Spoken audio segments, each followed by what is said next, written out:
Is there an extra outlet to recharge my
Right, good evening, everyone. We're going to get started.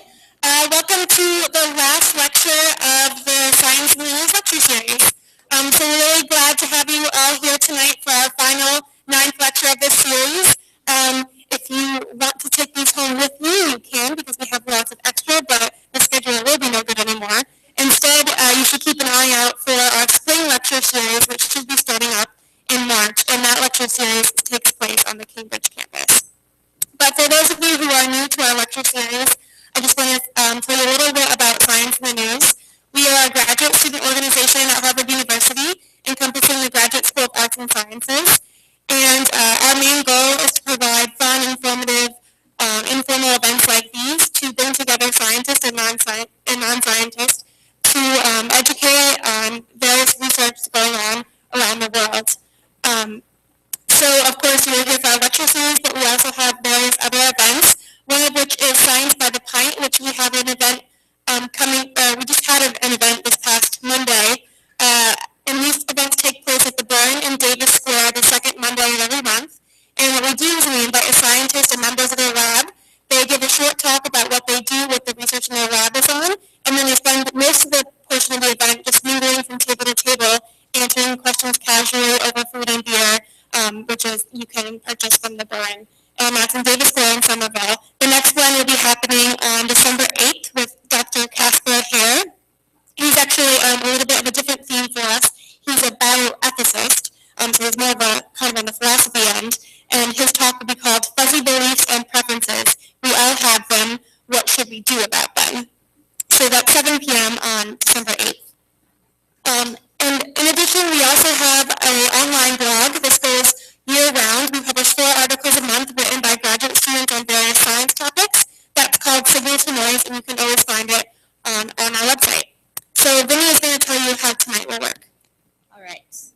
Well, as Kelsey mentioned, this is our final lecture of the series, and we're super sad that it's coming to a close. But I'll give you a brief overview of how tonight will be working for those of you that are newcomers to the Science in the News lecture series. Each of our lectures is split into 3 parts, presented individually by 3 separate speakers. John Moore, Brian, and Amy will be presenting tonight's lecture to you on the physics of evolution, which is a very exciting and new topic for us as Science in the News.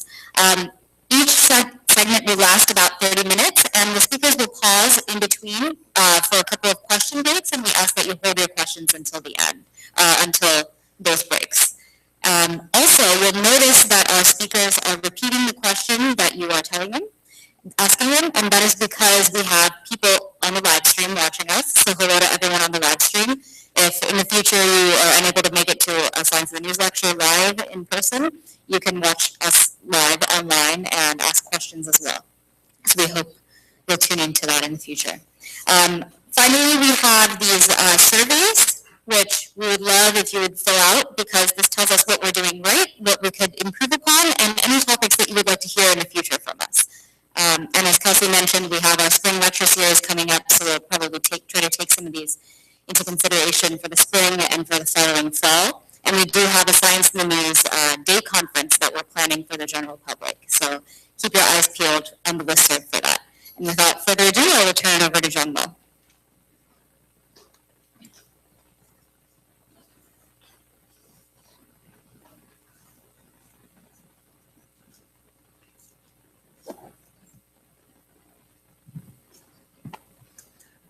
Good evening, everyone.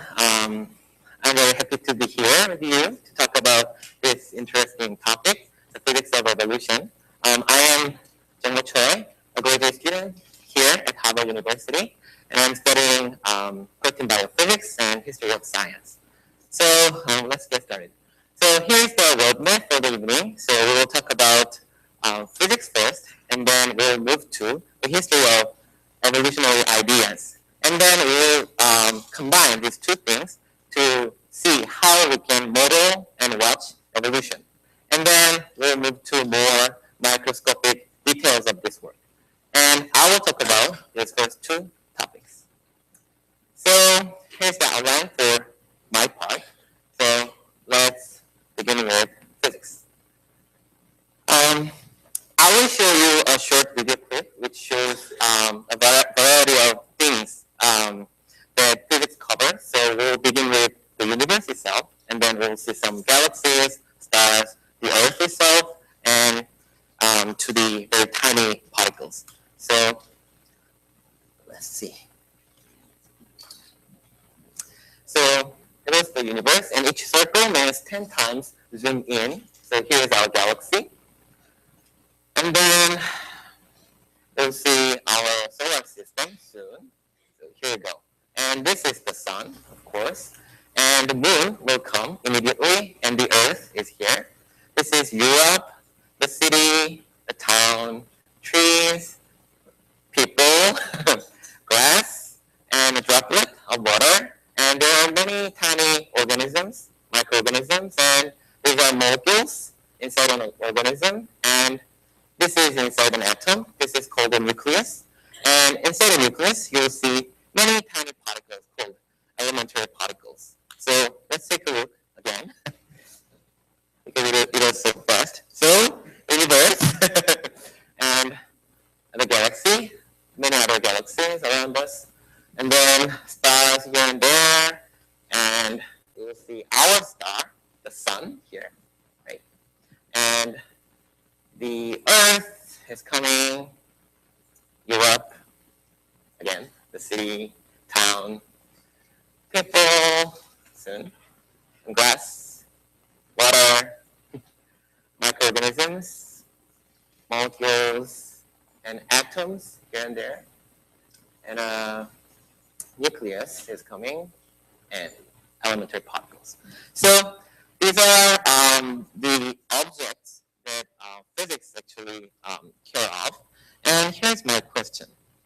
How can physics deal with such a large range of different objects? And I think the answer is modeling. So here is an old joke about physicists. So how does a physicist make a cow? First, they consider a spherical cow. Perfect sphere. Does it make sense? I don't think so. How can a cow be a perfect sphere? But I think there is a message in this joke. So physicists consider the simplest thing first and then do more job. So let's take a look at this example. So here, this is the sun, and this is the earth. And assume that we don't know anything about the motion of the earth around the sun. And we now want to calculate the motion or predict the motion. How can we do that?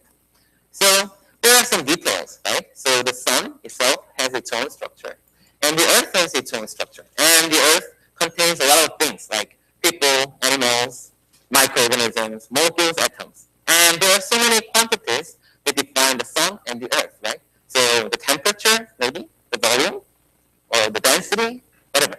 So what physics teaches us is that we don't need all of these details.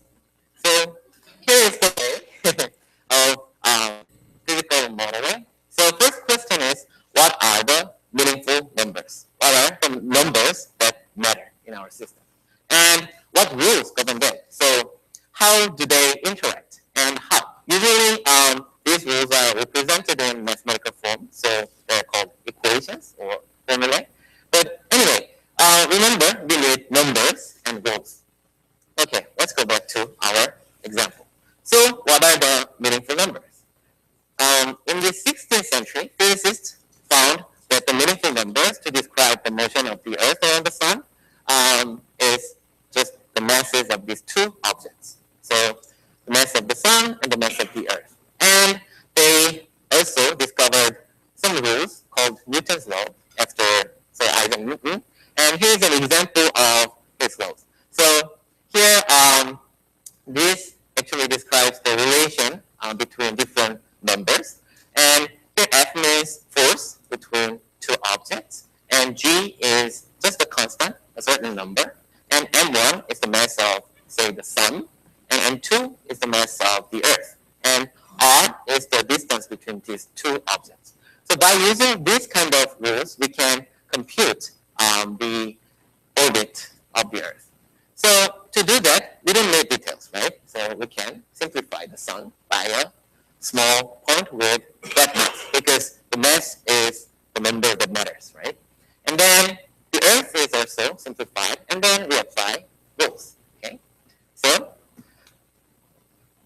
the result is given in this video clip. So now we see perfect rotation of the earth around the sun. Of course, in this case, in this video clip, earth rotates around its own axis for reality, but this orbit is computed from our model, basically. So this is kind of the success of modern physics.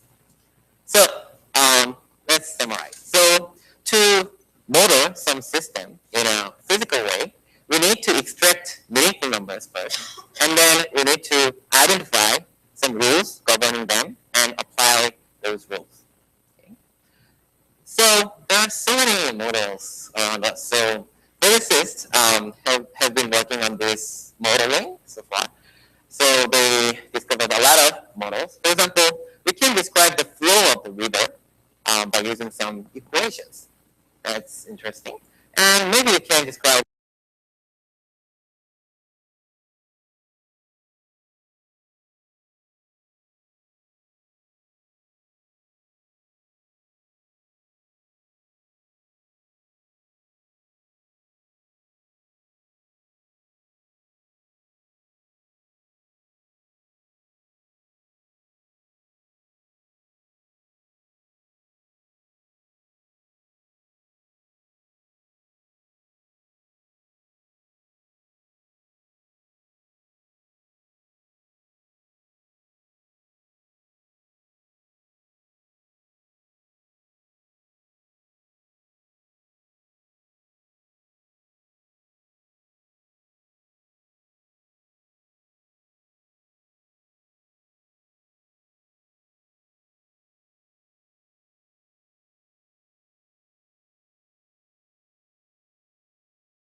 basically first modeling and experiments.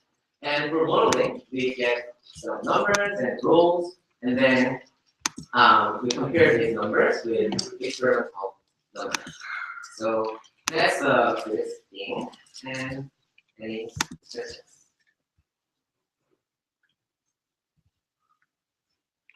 Okay.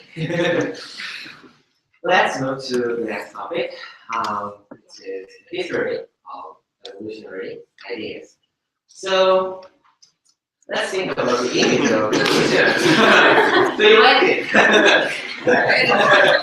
So this is famous, a popular Japanese animation, Pokemon, and this is one monster in the animation. So this monster or rodent, Pichu, evolves to Pikachu when it gets enough friendship with its owner. And this Pikachu evolves to Raichu when it gets a contact with a thunderstorm. So this is kind of a popular image of evolution. But this is wrong. Even though they are cute. So, I mean, in a biological sense.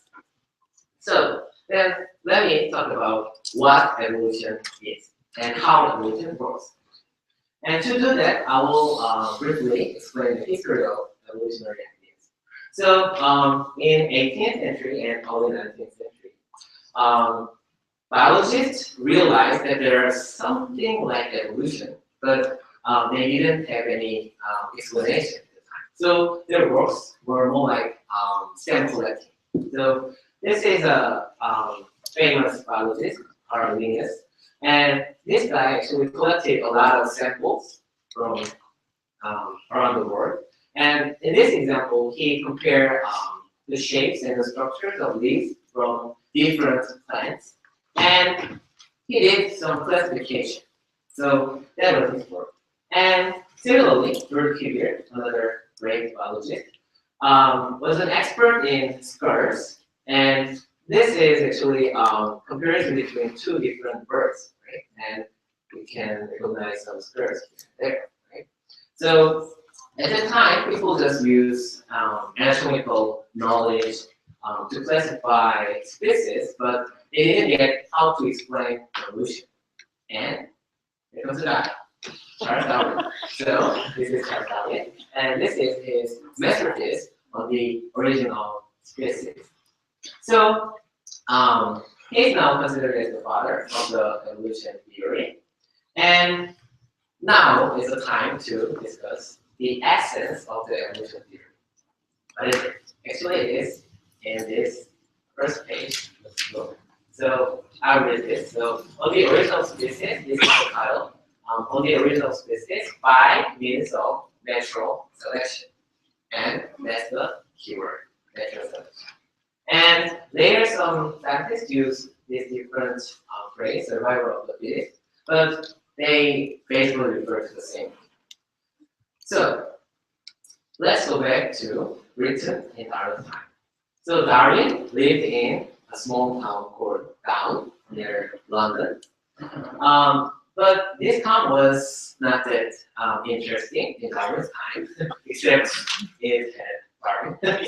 Actually, people were more interested in another city, Manchester, because Manchester was the center of industrial revolution. So this is the picture of Manchester in the period of industrial revolution. And you can see a lot of air pollution, right? Because people didn't care about air pollution at the time. But anyway, so during the period of industrial revolution, they used a lot of charcoals and not holes, but yeah, basically charcoals to make some floors, and then they actually did this revolution. Right? And due to this revolution, we got a lot of suits. So if you have a house of white marble like this, then during this period, you will get this more darker house, right? Due to the existence of this lot of soot. And this is not that bad for people because, well, maybe this is prettier. But it actually mattered to this guy, moths, okay? White moths. I will use this example to explain how natural selection works.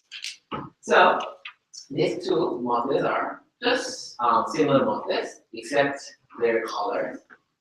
And let's consider this situation. So with this white marble, there are two black and white moths here. And a bird is coming. So which one is more likely to get eaten? White. Why? Contrast, yeah, or camouflage in other culture, right? So this white one has a color very similar to its background, so it's less recognizable, right? But this black one is very easily detectable, so this bird will catch this guy. Okay? But the situation is a little bit different for this case, right? If you have darker background, then this is more, this black guy is more successful in camouflage. So let's consider the group of N-type moths. So in biology, we usually call a group of individuals as a population. So this is a population of moths. So we have one black moth and 9 white moths. And actually, environment has changed due to the industrial revolution, maybe. And bird is coming. So what happened? It left, and 5 white moths were killed. So this background was lethal to white moth. And anyway, this moth mate and reproduce to get the same size of population. And another bird is coming, and it killed 5 more. So now we have this population. So again, we'll eventually get this kind of population. So now the dominant group is black moths, right? So this is evolution from white moths to black moths. So this is how evolution works, and it means that evolution works on populations, not on individuals, like in Pokemon example. So actually, this moth evolution occurred in Manchester. So in 1848, black moths were minor, but in this is around the end of industrial revolution period. In 1895, black moths became dominant, 98% of the total population. And biologists that's interested in this topic, and they consider this as evidence for Darwin's evolution theory. So let's move to the next period, the early 20th century. So let's switch a little bit to consider modern biology. So we now all know that each organism consists of a lot of organs and tissues, and each tissue contains many cells, and each cell contains many small machineries. They are called organelles, and each organelle is made of molecules, and molecules are from atoms. So this is what we know now, and biologists use two different ways to study. First one is called bottom-up approach. So they begin with maybe atoms and molecules to explain organelles, cells, tissues, distribution. And another group of biologists use a different approach, which is top-down approach. So they begin with organisms and then zoom in to study tissues, cells, organs. So there are basically two different directions. But in the early 20th century, this part was like a black box. So they didn't know about the details of microscopic world.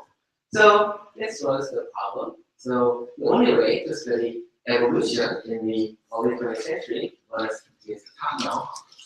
And this approach is called population genetics. These three guys, Fisher, Wright, and Holding, are now considered as founder fathers of population genetics, and their major works were in 20s and 30s. Okay, so let's take a look at their works. So first problem they encountered was explanation of inheritance.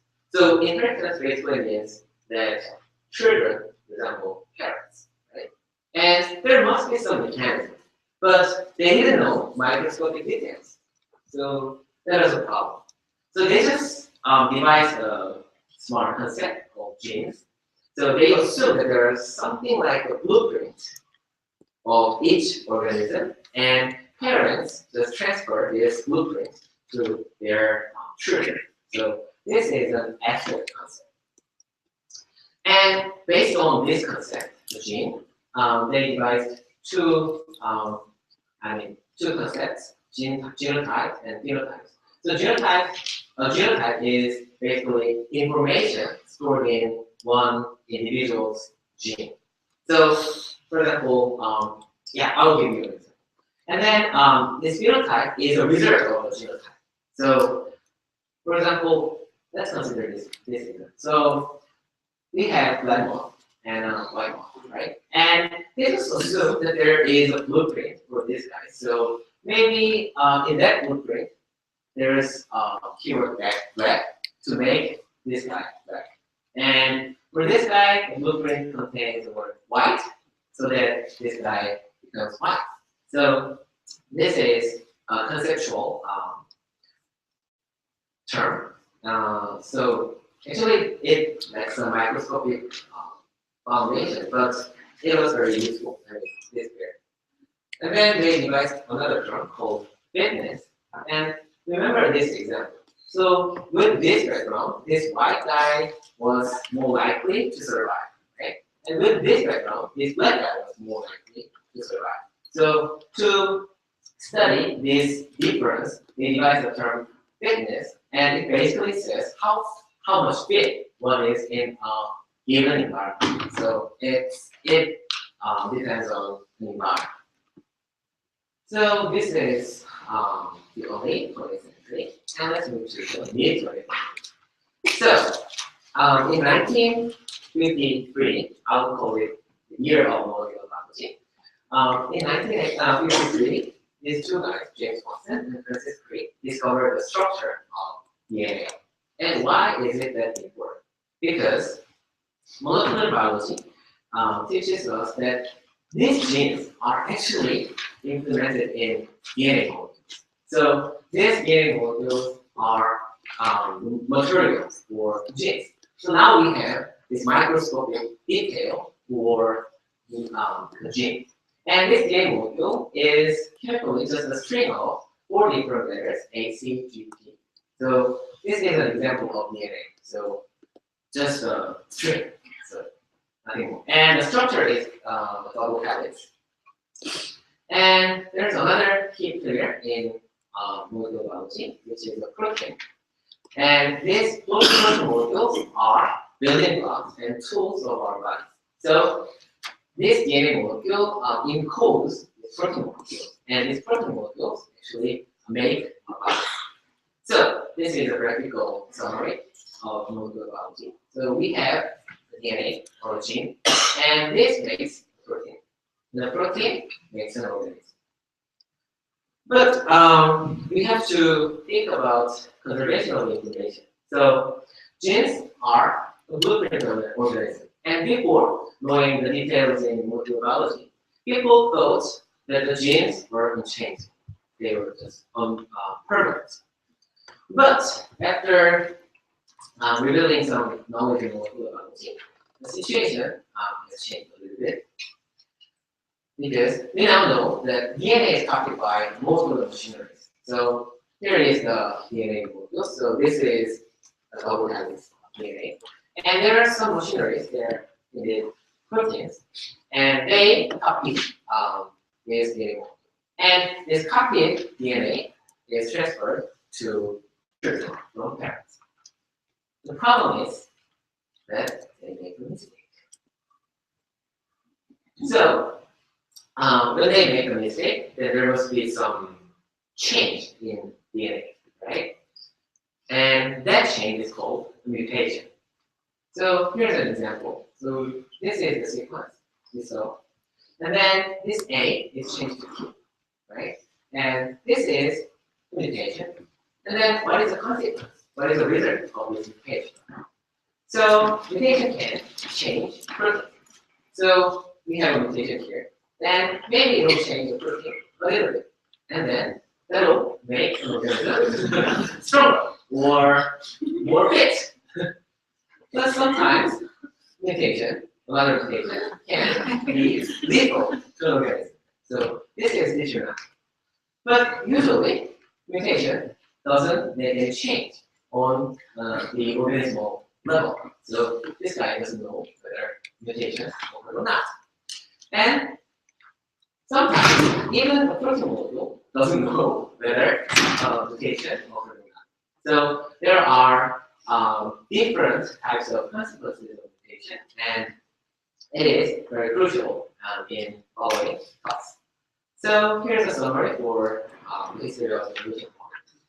So evolution is natural selection, and I will emphasize this again, not on individuals, but on populations. And population genetics uses some abstraction of molecular details to get this kind of diagram. So basically, this is very simple, right? So blueprint and a building, right? And molecular biology now reveals a lot of microscopic details, and now we know that these genes correspond to DNA, and there is a bridge called proteins to an organism. So, question.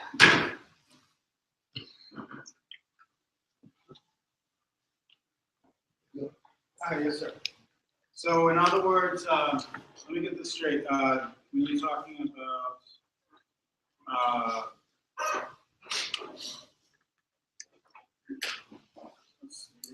about genotype and phenotype, and now the genotype means you possess both the recessive and dominant genes, Right. and phenotype is just the display of your dominant genes. That's right. I think this question is about dominant and recessive genes, and that's not covered in this talk. But basically, that's correct. So the genotype is about some details of a gene, a pair of genes, and then we, population genetics use the term recessive and dominant genes to represent the result of those genotypes. So a phenotype is a result of dominant genes usually, but it depends. Okay.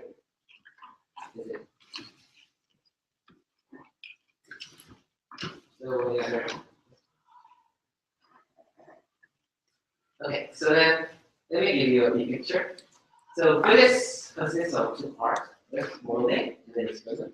And evolution, we can explain evolution without molecular details, which was population rates. And we can explain evolution with molecular details, with knowledge in molecular biology. And we want to combine these two, right? So we will talk about evolution modeling. And Brian will tell us about evolution modeling without molecular details. Amy will add some molecular details. Okay, so that's it for my part. So let's go to Brad.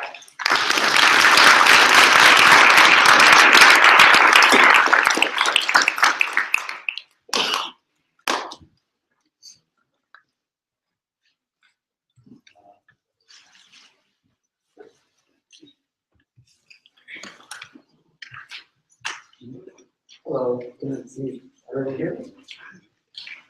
Good. So hi everyone, my name is Brian Weinstein. I'm a third-year applied physics graduate student here at Harvard, and I'm really excited to meet you today. And today I'm going to be talking to you about modeling populations, and I'll get to what that is later. So in the first part of the talk, John will talk to you. The microphone was clear. Sure. We move it up. Thanks for that suggestion. No. It's tricky. Like movie stuff. Is that maybe a little better? Okay.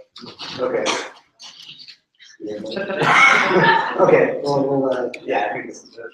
Okay. Yeah. Great.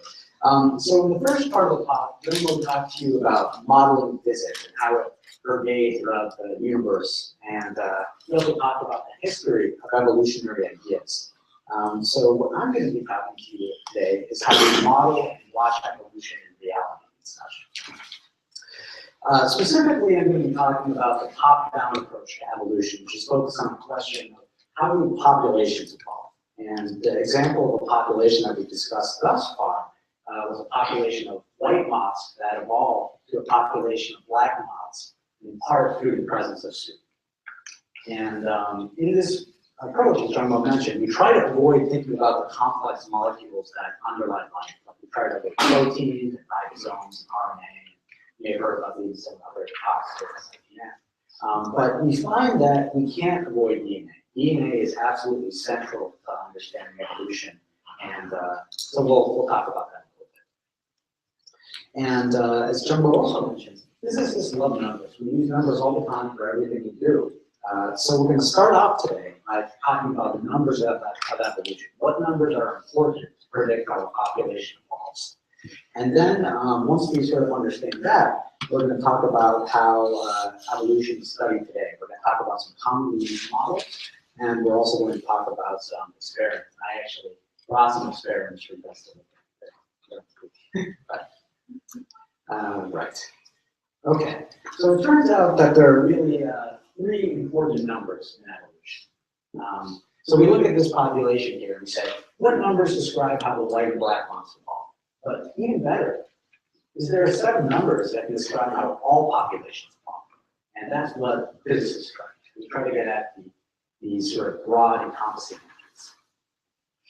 And as you might guess, the population size, the number of individuals in the population, and this is our first number. And this number can be very small, such as 2 moths in a tree, or it can be a little bigger, 10 moths in a tree. You know, still pretty small. Or it can even be to billions. So, for example, this is a map of the human population in 2008. And when I first started studying evolution stuff, I thought billions was a pretty big number. Well, it turns out there's one population which is way, way bigger, billions of trillions. I was like, what could that be? So I'm going to take this. So what we see here are little microbes. These are actually E. coli that live in your gut and such. So it turns out in each human, there are approximately 100 trillion microbes, which is kind of mind-boggling. They actually outnumber our human cells 10 to 1. So for every 1 human cell, we have 10 microbes. Think about how big this population is here. There are billions of humans, but there are hundreds of trillions of microbes in each human, right? So you get like hundreds of trillions of billions. or maybe I got that back. But you get the idea. It's just a gigantic number. So it's clear evolution, when you're studying population size, it covers this vast variety of scales from 2 to a trillion billion. Okay, so the second number we're going to talk about is selective advantage. This deals with quantifying the effect of the soup present in the population. In order to find that, I'm going to have to talk a little bit more about how to define fitness here. So we're going to define fitness as the probability of an individual producing offspring in the next generation. So it basically means like your chance of giving birth and reproducing. And it's a probability, so it's like flipping a coin. Yeah. It's not like, yeah, so we'll get back to that. So for this example, there's no soup. Remember, the white individual had higher fitness because it's definitely more camouflaged than this black. In contrast, when you apply the soup, this black moth is now very sneaky and it can camouflage very nicely. And actually, in this population in the wild, the fitness of this black moth was measured to be around 60%, whereas the fitness of the white moth was measured to be 40%. So you take a look at this and say, there's only 20%. This is pretty small. So in real life experiments, this is actually a really big fitness difference, which is also surprising. So we define selective advantage as an increasing probability of producing offspring next generation. So in this case, the black moth has a 20% chance higher to produce offspring than the white. So 60% minus 40% is 20%. So that's called selective advantage. Okay, so here's a very important question, which kind of blew my mind when I started learning about evolution. So if a trait has a selective advantage, will it always take over a population? And I sort of thought, probably, it makes sense. But the answer is actually no. The issue, selection only, or excuse me, selective advantage only increases the probability of producing offspring. There's no guarantee that you will. For example, in the moth example, there's only a 20% increase chance. And that's not so big. So the analogy we think of here is that of a loaded dice. You have a selective advantage. Basically, the dice is loaded in your favor. But even with a loaded dice, it doesn't roll a 6 every time. You still might get a 1. That's the way to think about selective advantage. And you say, okay, why is this probabilistic? I mean, it's just kind of weird to think about. It's because there are various random events that may prevent an individual from reproducing, such as competition with your neighbors, like maybe your neighbor gets lucky and you don't. Natural disasters, such as like a meteoroid, like wiped out the dinosaurs, they were probably pretty fit. And even diseases can be a big problem too. So what could happen is, even though the background is black here, and the black moth is a selective advantage, you could get wiped out due to sheer chance, and now you have a population of all white moths. So it's gone. So evolution is really probabilistic. And the reason why physics is so powerful in evolution is physics gives us tools to calculate probabilities, and is deeply linked to like quantum mechanics and such. We always hear about probability. Okay, one more number, and this last number is called mutation rate. So let's look at this population here. It's all white moths. The question is, where did black moths initially come from, right? I mean, that's, how do we know that? So what happens is everyone tries to give birth, and eventually, what happens is one of the offspring just happens to be black, and this is called a mutation. And you say, okay, that's kind of weird. Mutations, these mutations, the rate at which events like this happen, they control the rate at which new traits are introduced, such as new colors or new properties of an individual. And as Jumbo mentioned, mutations are actually changes in DNA. And I'm going to try to give you some numbers of how often mutations occur. But I thought this was pretty cool to start learning about this. So the simplest well-known example of a mutation is called a point mutation. And it occurs when basically one letter in DNA changes. So like the C goes to an A here. So this, it's the smallest possible change. And humans actually have 30 to 60 point mutations per individual, per generation. So that means in each one of your offspring, they probably had 30 to 60 mutations. And you think to yourself, like, oh, is that bad? Are they in trouble? But it turns out most mutations don't do anything. But some do, and some can give you diseases or can give you a selective advantage. It really depends. And E. coli, which if you remember was a little microbe I put on the screen earlier, it has one mutation for every 10,000 individuals per generation. So these rates vary very much depending on the organism. Okay, now we're going to, I talked about these three members of evolution. How do we combine them into one coherent picture? Then we'll take questions. So mutation rate controls the rate at how fast these new traits are introduced, such as color and such. And these traits may or may not introduce a selective advantage. Hard to tell. Selective advantage controls the probability that one of these mutations will take over. And even if you have no selective advantage, you might still take over. Just do luck, because evolution is probabilistic number. And the last number is actually population size. And although one would like imagine population size is the easiest number to understand, its effect is actually by far the most subtle. And it deals with the fact that if you have a smaller population, probability ends up being more important because someone could die, and then that could have a big effect on the population. Or, whereas if you have a larger population, like billions, trillions, if someone dies by chance, there's not one that change. And really, this top-down approach to evolution, population genetics, is focused on understanding the interplay between these three numbers alone. And if you can sort of grasp that, that's it. Okay, so the summary so far, evolution boils down to trying to understand these three numbers, and evolution is probabilistic in the sense trait with selective advantage doesn't always take over. All right, questions? When I'm talking about physics, it seems like math and probability are conceptually, why is it biophysics? Sure. So your question is why are we using math and physics and in biology? Sure, physics. Yeah. In this talk and studies you do. Why physics? Oh, so physics is really this idea of applying, so the question is like, why are we using physics and such? And I think it's because physics is really focused on using models to tackle problems. And the modeling idea, and also physicists have this idea where you never try to tackle like the hardest problem first. We always break things down to the simplest possible system first. And we'll see that come back soon. And that sometimes allows us to really understand complex things like evolution. Yes, I'd say it's more about the approach. Yeah, great question. Right. One thing I think I got. Sure. Is that a mutation for the called 1/4 or 10,000 yeah. per generation. Yeah. Well, what is that? And does it say that it has a faster mutation rate than humans, or? Yeah, so it's actually subtle. So the question was, what did that mutation rate number really mean? It means for every 10,000 individuals born with E. coli, there's one mutation in like one letter.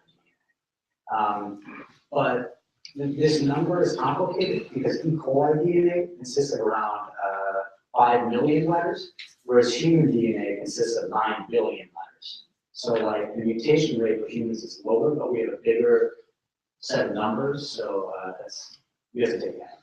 Is there orders of magnitude lower for E. coli? Yeah. Mutation rate. Orders of magnitude. Yeah. Because that's right. Yeah, maybe one more question. When you relate it to the number of bacteria opposed to the number of bacteria cells opposed to the number of human cells. I don't quite understand. Sorry. The number for the 10,000. Proportionally related to. Yeah, so humans is around 30 to 60 mutations per, basically every time someone gets birth, they'll have 30 to 60 mutations. But you get a ratio of 10 times the bacteria. Right. In a human, as opposed to the human cells in it. Mhm. Those Relating bacteria, bacteria and humans have a pretty similar mutation rates, like what Jumbo was talking about. When the DNA is being replicated, there could be a mistake made, and they make mistakes at a pretty similar rate. A number that one of the common numbers, 1 1 in over a billion sort of mistakes are made per base pair. So it's very rare in both of them. And what Brian is talking about is just because humans have 1 more DNA per cell and 2 more cells, more mutations tend to arise in humans than in an individual E. coli, but the rate per length of DNA is very similar. Yeah. Related to population. Oh, yes. That's what I was, Yes. that was what you referred to. I see, yes, we're going to bring that into population Yeah. very soon, great question. So I think we'll move on, or, okay, yeah, okay. There will be another chance for questions. I just want to make sure. Okay, so the outline here. So we talked about these numbers of evolution. The question is, how is evolution studied today? Now we're going to talk about some commonly used models and also some experiments that, as I mentioned, we're going to get to look at. Really cool. Okay, so what I'm going to focus on here is what I think in evolution is interesting to physicists, because the issue is that people from so many different backgrounds are studying evolution, because it's so central to biology today. It's really the only central underlying force in biology. It shapes all of it, shapes us. And for that reason, there are a lot of different perspectives. So this sort of comes back to your question. What is the physicist approach to studying evolution? What does that mean? So we know that physicists love models and we really like experiments, but how do we choose which models and experiments to make? So I'm going to be coining the phrase here, physics rule. I made up this name, obviously. But the physics rules, that physicists try to understand the simplest possible systems first, and then build up. We never try to tackle a really hard problem first. So the question is, what is the simplest possible population that we can study? I'll give you a hint. Humans mate, as we all know, it's very complicated. And the question is, do any organisms just create a copy of themselves? And I'll give you a hint. I mentioned this earlier in the talk. Remember? That's a good point. Yeah, not what I was thinking. That's a good point, though. Bacteria. Yes, bacteria. Great. So we're actually, one great example of a simple population study is an E. coli population. And E. coli are a small bacteria. You can see them here. They're rod-shaped, and they're about 1 micron long, which means, you see a ruler and there are those millimeter ticks, right? It's 1/1000 of that, or basically 1/10 of a thin hair. It's very, very tiny. And generally, when I talk about E. coli, people get really worried. They're like, E. coli, aren't they can give me diseases and make me sick and stuff? So it turns out most kinds of E. coli actually aren't harmful. You don't have to, and especially the ones that are not. Don't worry. And as I mentioned, E. coli, they copy themselves and reproduce, which is kind of weird to think about, right? Like humans, it doesn't work that way. So I took a video in lab of E. coli reproducing just to show you what it looks like. Okay. So I hope you guys can see. Well, what's going on here is you see E. coli, focus this on this guy. He elongates and then he divides down the middle and a new guy pops out. And actually those two E. coli are basically indistinguishable. They're clones. Okay, that's fine. Right, so this is very different from what we're used to. Okay, so now we're going to talk about some of these models that we can apply to E. coli populations.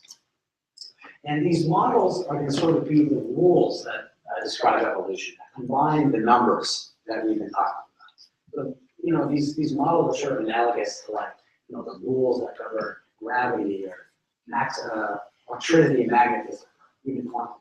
So that's sort of what we're going for. Okay, so there are a lot of different models out there that describe how populations evolve, but and they generally give similar results. But I'm going to be talking about what I think is the most intuitive model, called an RN model. It's used all the time in research. So let's say that there are 2 types of E. coli, there's red and green, and let's say they have the same fitness and no mutation.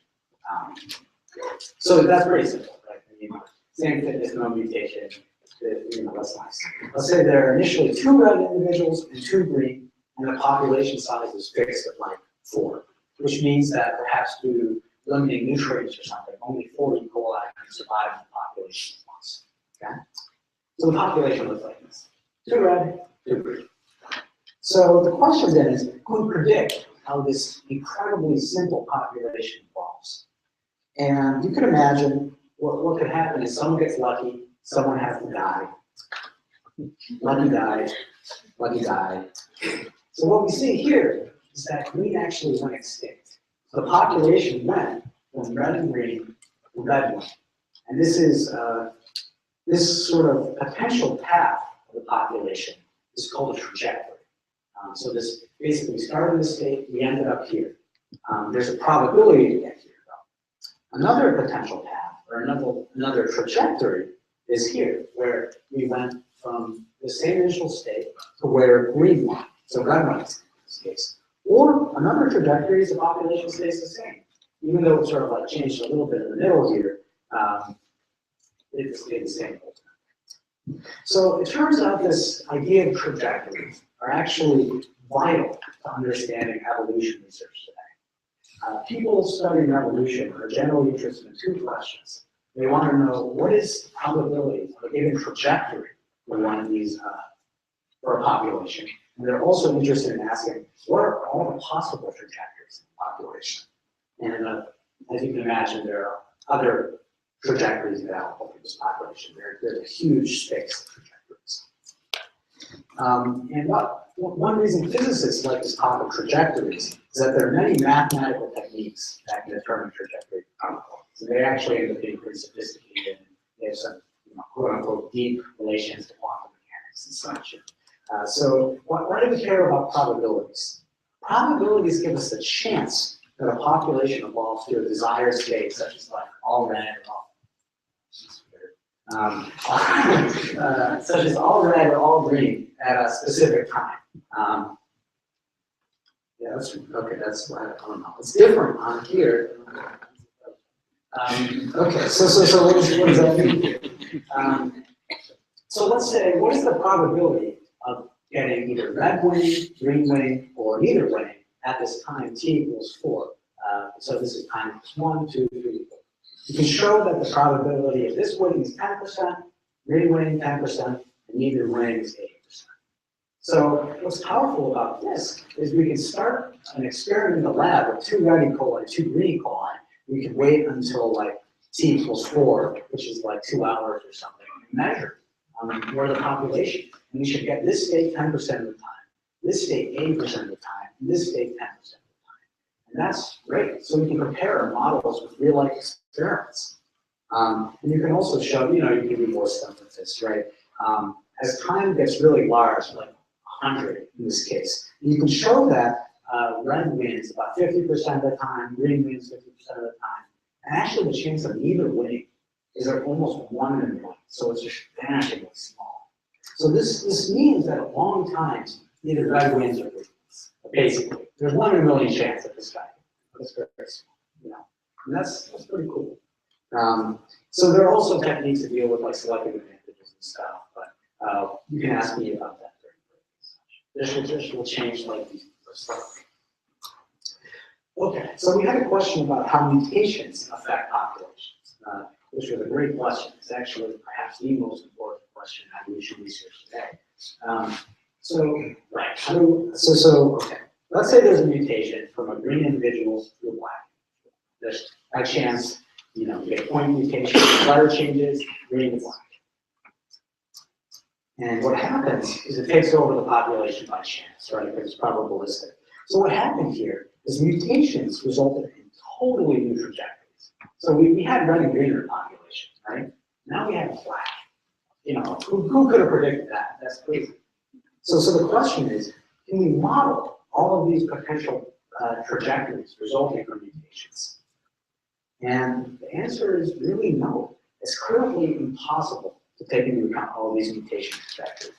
So as I mentioned previously, E. coli have around 4.6 million letters in their DNA, which means there are at least 4.6 million of those point mutations, single letter changes. And there are other types of mutations as well, which can have different effects and such. So there's just too many potential possibilities probabilities to consider in a simple model like this. So models can't tell us everything, much to our sadness. So we have to turn to something else. So we turn to experiments to try to answer this question. Okay, any questions? When you talk about the effect of the mutation rate on the population or on the trajectory Mhm. or on evolution or anything, Yeah. because some of those point mutations don't lead to a real change, don't you need to have a relationship too between the mutation rate of single letter, single point mutations and the rate of the mutation that actually has an effect on the system, on the organism, and A, do you know that, and B, does it vary from organism to organism? So that's a fantastic question. Actually, Amy's going to be talking about that as well, trying to make that connection between the specific like set of letters and what comes out of that. And the answer is no, it's not well known at this point. But you did touch on an interesting point there, which is that you could get lucky in the sense that a lot of mutations could do nothing. So like most of the trajectories wouldn't be changed. So you might be able to predict what was going on with high accuracy in a simple model. Right, but doesn't that involve knowing what the relationship is between the mutation rate of single mutations in letters and the mutation rate that corresponds to a real effect? Without knowing that number, how can you calculate anything beyond that? That's a great question.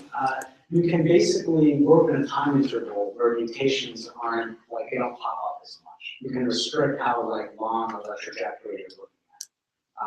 But you're right, that's a significant shortcoming of work today. People are trying to answer that question in a variety of ways.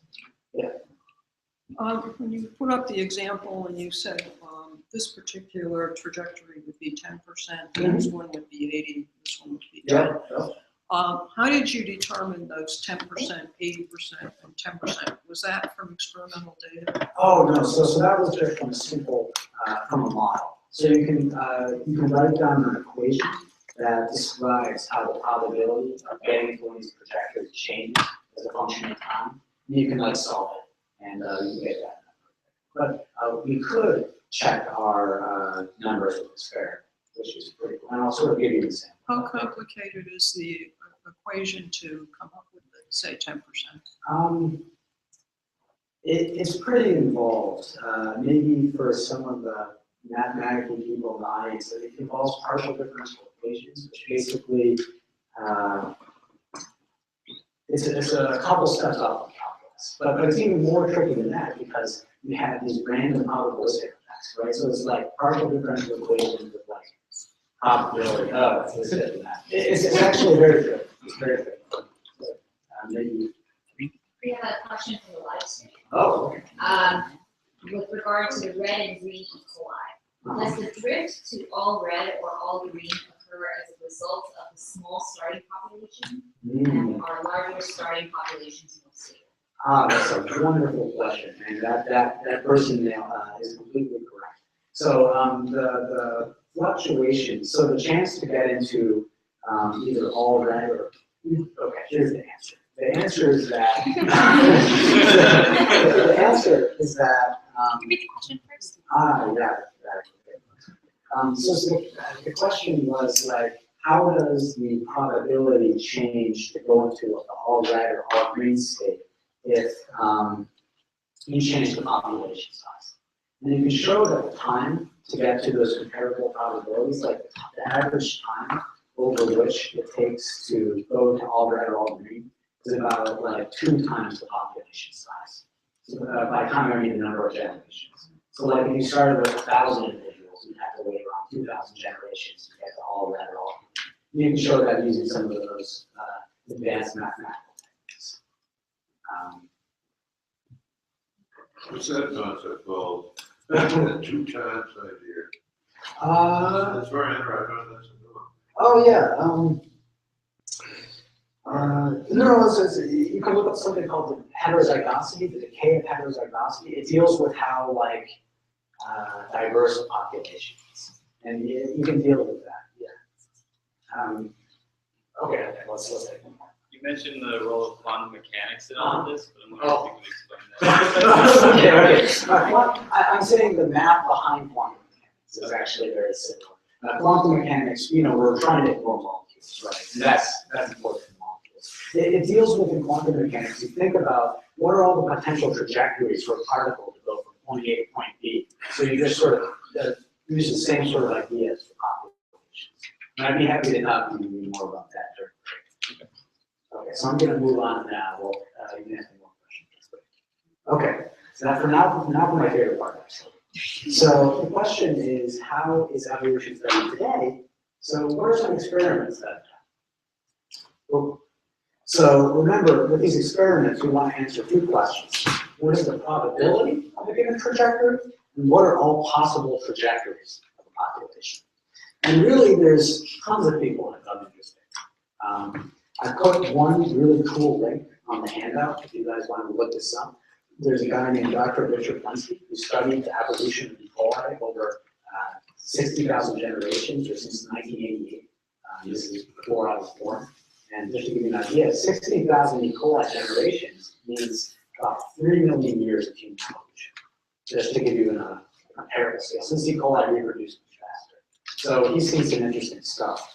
But today, I decided to talk about my own work because I could bring real-life examples for you guys to see and touch, and I think that's cool.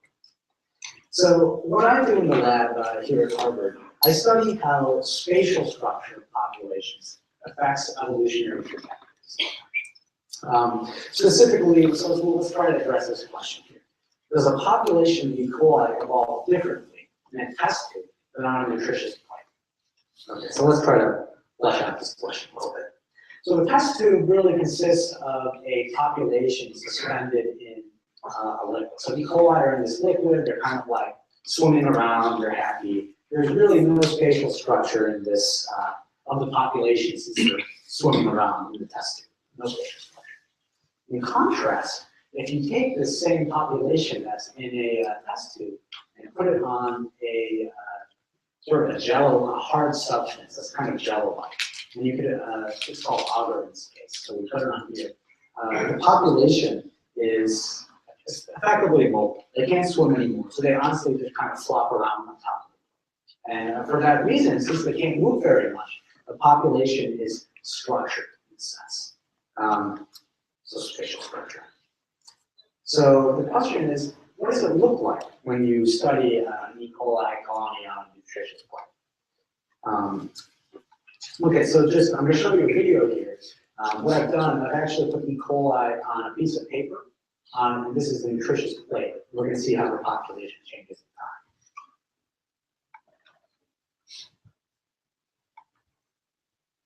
Whoa.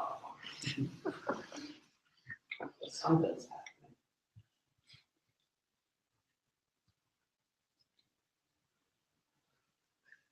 Okay, sorry.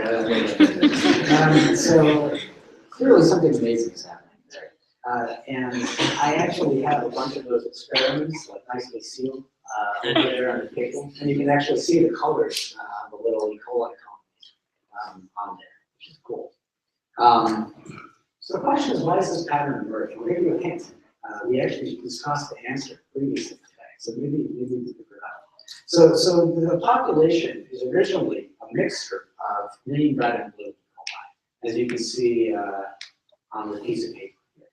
But what happens is we later go to one color locally. So like you have a green region, a blue region, a red region, et cetera, et cetera. So what's going on here is you can think of this as population trajectory moving away from this piece of paper. So I'm trying to illustrate this idea here. But what's happening really is that E. coli on the edges can grow more. So you can think of like trajectories of hinge edges. Okay, so let's pause that across the screen and distracted. Oh. Okay, good. But we learned today that evolutionary trajectories lead to extinction of all but one color with high probability. Remember, like as time becomes large, you get either red or green, assuming there's no mutation. Right? If you have mutation, all bets are off. So it just happens that spatial structure of the population makes this effect very apparent.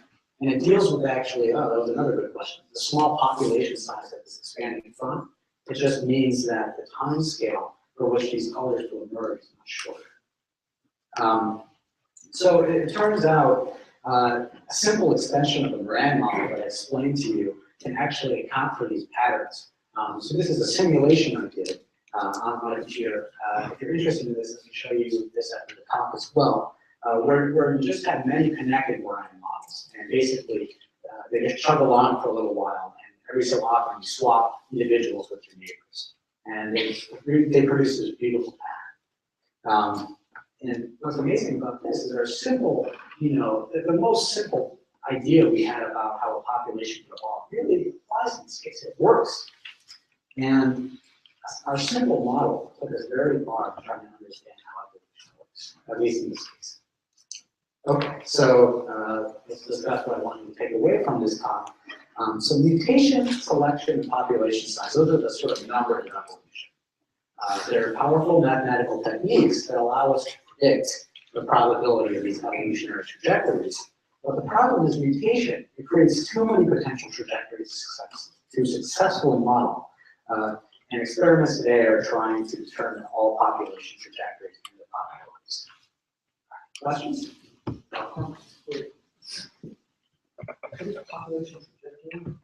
Oh, a population trajectory is just one of those probabilistic paths that a population can undergo, like red to green or back or How are you coloring those E. coli or using like fluorescent proteins or something? Yeah, that's actually exactly what we're doing. So the genetics of E. coli are very well known. So you can actually you can play with the genetics and make them glow through something called a fluorescent protein. The question was, how do you make an E. coli glow? Great question.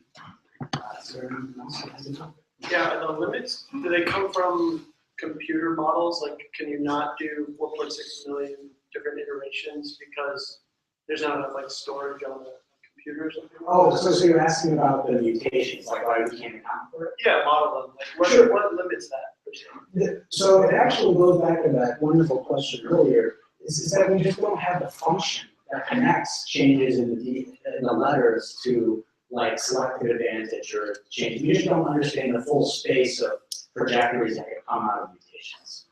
And I think that's Right, this is similar to that our answer, but more fine-tuned. Okay. What I was saying, instead of starting off with a pair of cells for each string, you start with 3 cells or 4 cells and so on. Is there a correlation between the number of cells you start off and the probability happening as a result? Can you plot that, or is this a Yeah, so the question is like, how do the probabilities change if you like say there's more red initially than green or something, right? Yeah, so there's definitely a correlation. And you can show that on average, if you have like more red initially, you'll get more red at the end.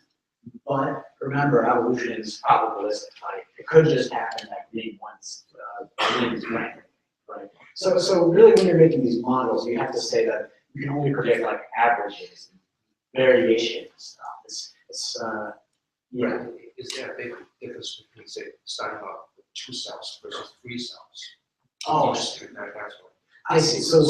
Right. So that's another good question. So the question is like, what if the population size is really big or something? Like, what if you start off with a bigger number of cells? So the same rules will apply. It just will change that time scale over which the colors emerge. Like you can sort of play with the math and show that if you rescale, if you play with time, like you can show that if you change time accordingly, over an appropriate time scale, the same answer will happen. Just with larger populations, it just takes longer. I think that's a good way to put it. Any more questions? Have you ever observed in these experiments mutations where they shut off the protein? Yeah, that happens all the time. I have some videos of that if you'd like to see. It's cool. So what happens in that? So the question is, do we ever see mutations where a color like changes or something? So yeah, you see mutations where an individual, like, gets a selective advantage. And what that corresponds to in our experiments is they start going faster. Basically, the expansion will develop like these lumps and what these faster running guys, basically. But they're really not, they're flopping. And yeah, you sometimes generally see, that generally happens when you lose the color. You're right, yes. And you can you can see mutations clearly because there are different colors. The colors change subtly. That's actually been studied in great detail in my lab and such. You showed us the final thing. The cells were all planted on a stable surface. Yeah. What happens if you watch what happens in the free-floating jar there? Or do they change? Does that have a pattern? Yeah. So actually, that's a great question. So the population that I described to you, the Moran model, right? That's sort of like there's no spatial structure in that population. You can think of being in a test tube as like you can interact with everyone else in the population. So you'll just go to like all red or all green pretty fast. But in a spatial context, since you can't move, you can't interact with everyone else. So it just takes way longer. And you can show that like, yeah, it'll just take way longer. That's the short answer. And you can show that in models and experiments. And that, great question.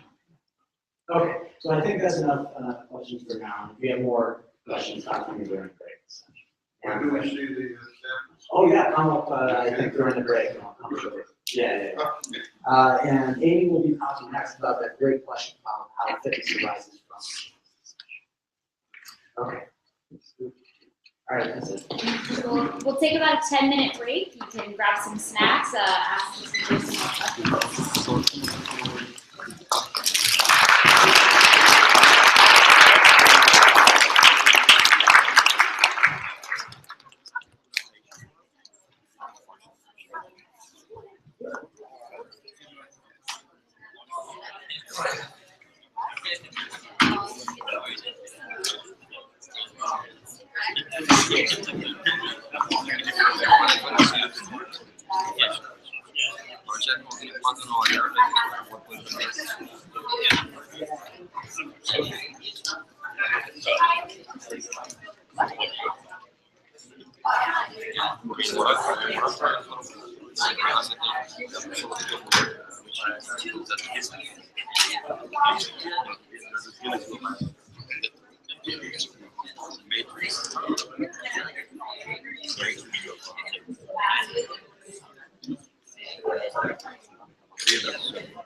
Me parece que son.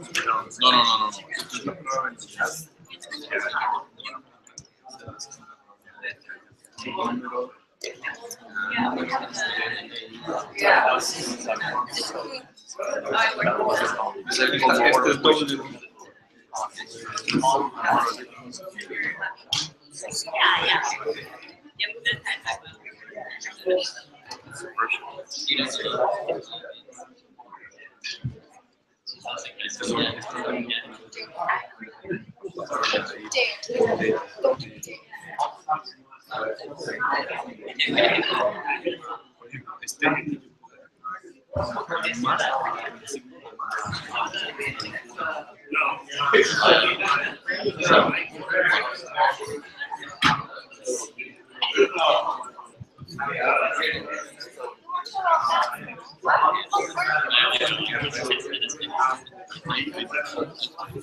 Pero es que adiciono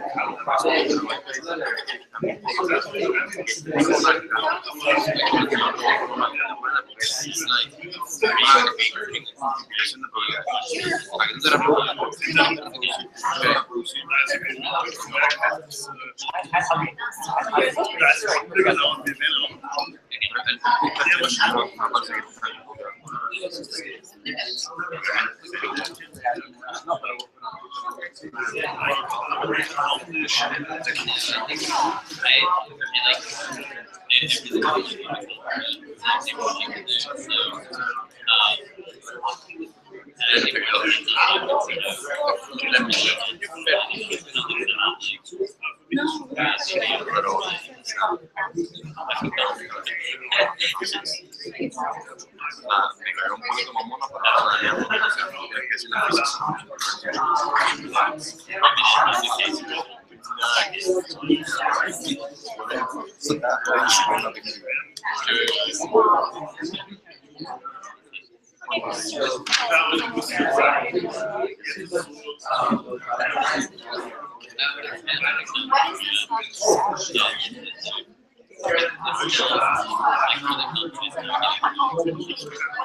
What is that? How does that help? You know, I'm pretty advanced. Yeah, it's far from a collection system.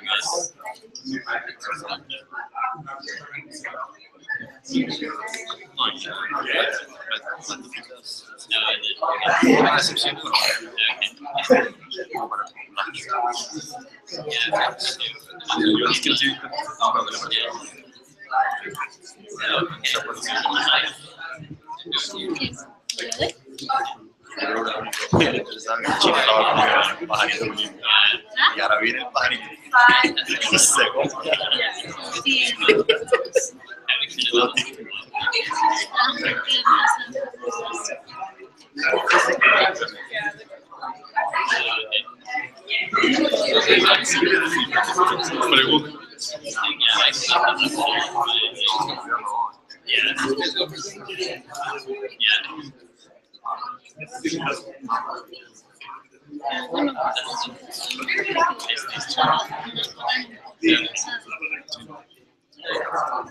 No, pero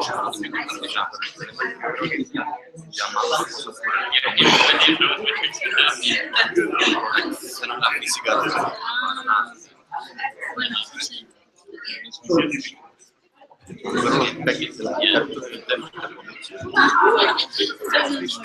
Sí, no, pues sí.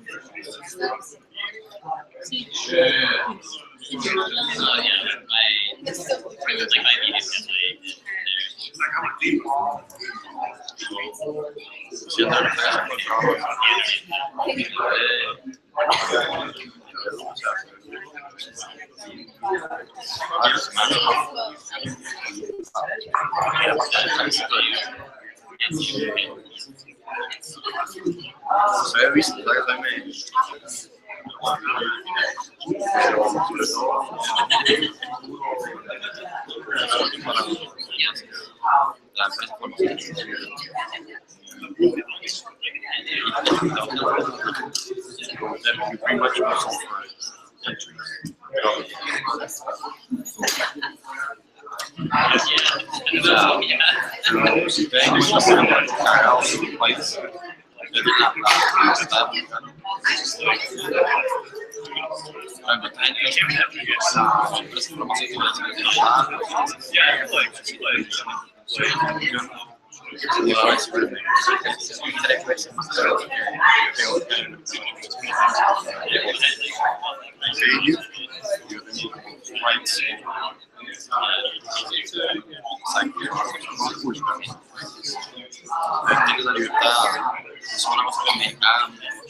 Alright, so before I turn things over to Amy, who's actually, some of you might recognize her, she's the co-rep side to this week.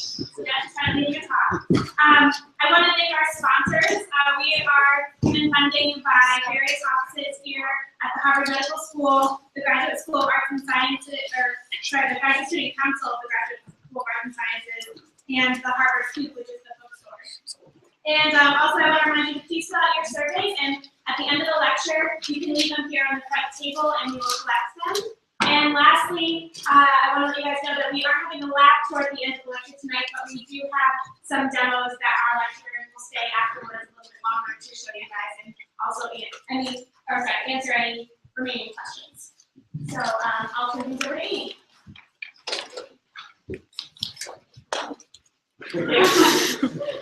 My lab mate's hot for me, so that makes me feel good. Hi everyone, I'm Amy Wilson, your final speaker for tonight. And like the other speakers, I'm a graduate student at Harvard. I'm in the computer department. And let's dive right in. And what we've heard about so far tonight is from Jung Ho. We talked about modeling in physics, how to model really complicated things. Then we turned to one of those really complicated things, which is evolution. In Brian's part, we saw evolution in action. We saw how to model evolution with a top-down population genetic approach, and even saw how a population of E. coli can evolve. But so far, we haven't really talked about how fitness, or other phenotypes for that matter, can arise from genes. So that's what my goal for today is going to be.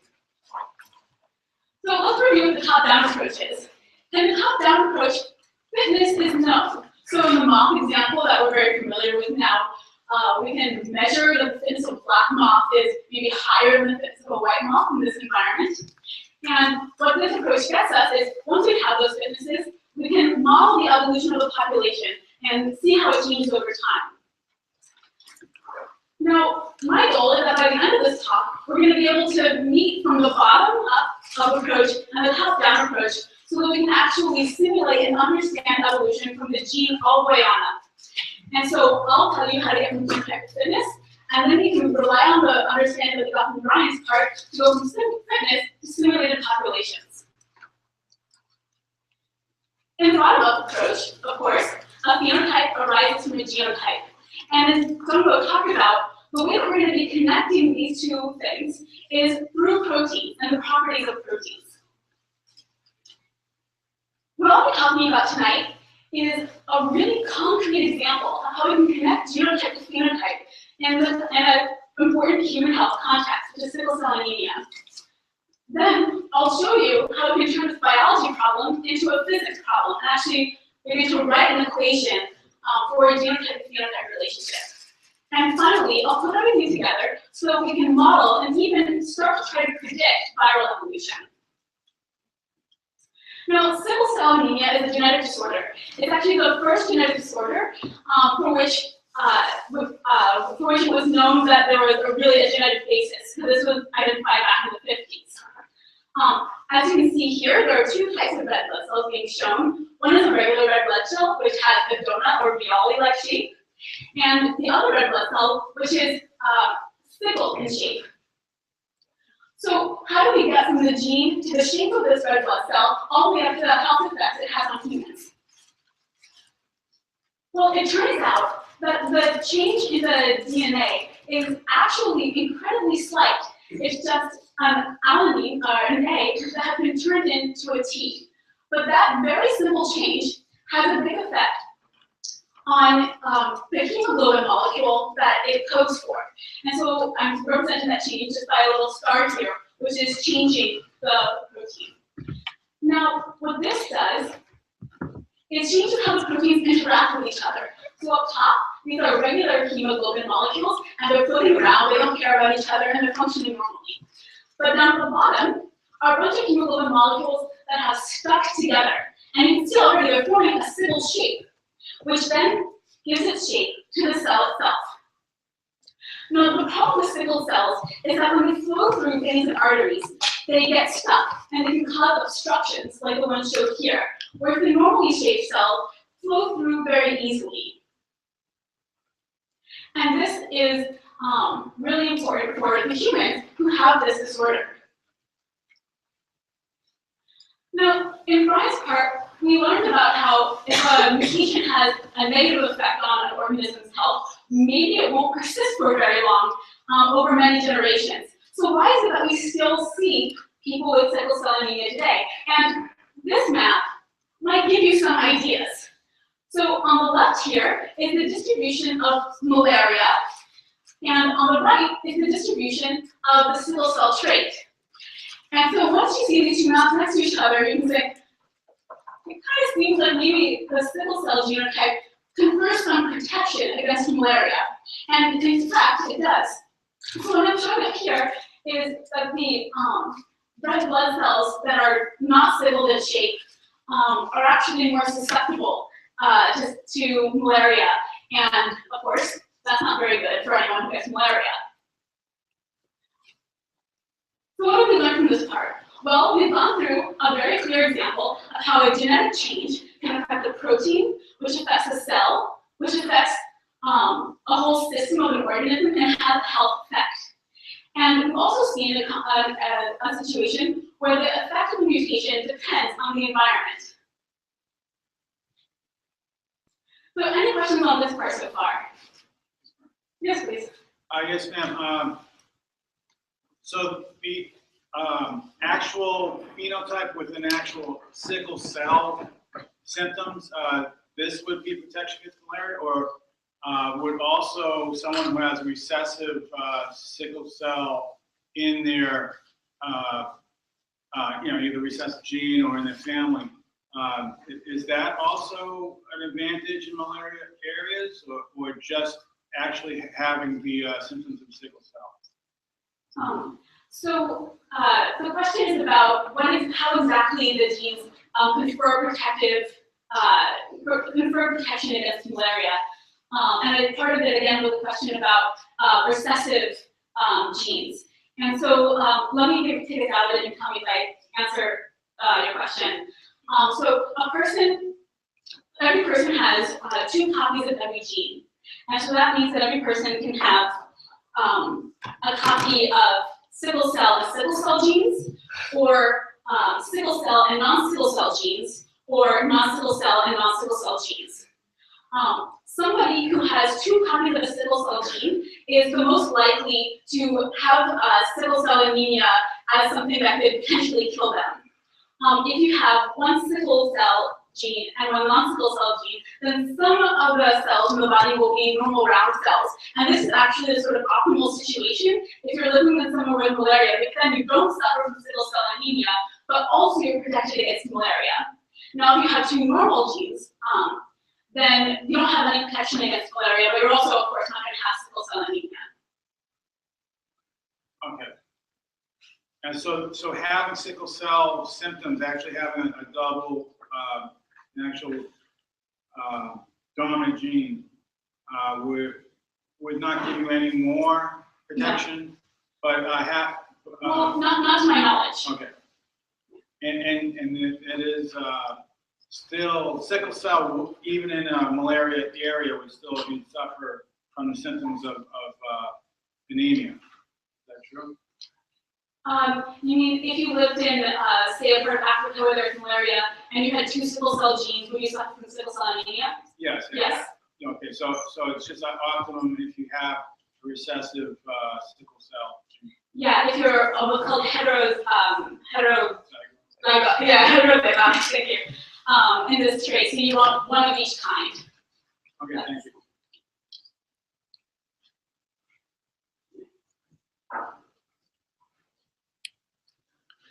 All right, so far we've been talking about biology, right? But this is physics of evolution talk. So you might ask, where are the equations?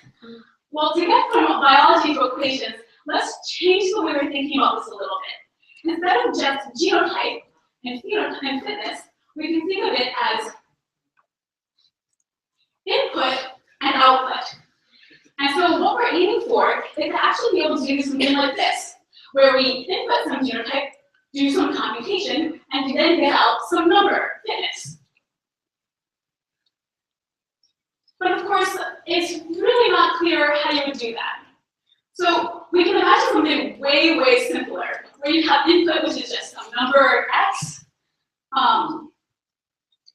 and then you can write some equation, right? You can just choose an equation, and then compute the output. This is an old version.